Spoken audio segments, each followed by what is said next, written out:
ভাইরে ভাই, পাকিস্তান ক্রিকেট লিগে বাংলাদেশের মুস্তাফিজুর রহমানের নতুন রেকর্ড, নতুন ইতিহাস লেখা।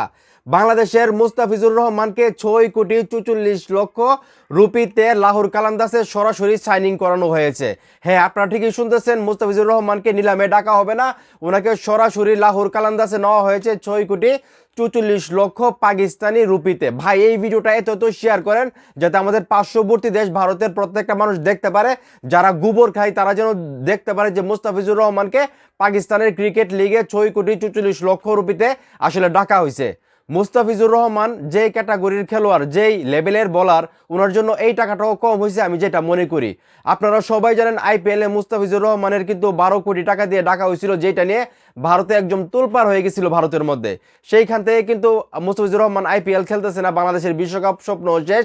এখন কিন্তু পাকিস্তান ক্রিকেট লিগে মুস্তাফিজুর রহমানকে 6,44,00,000 রুপিতে ডাকা হয়েছে এবং সরাসরি ওনাকে দলে বেরিয়েছে লাহোর কালান্দাস। লাহোর কালান্দাসে কিন্তু এর আগেও 2016 সালে এবং 18 সালে মুস্তাফিজুর রহমান খেলেছে।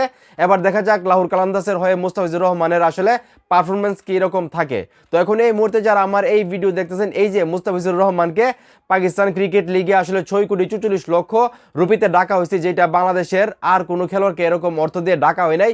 এই বিষয়টাকে আপনারা কতটা পজিটিভলি দেখতেছেন বা আপনারা কতটা খুশি হয়েছেন সেটা অবশ্যই কমেন্ট করে জানাবেন। ভিডিওটা ভালো লাগলে অবশ্যই শেয়ার করবেন।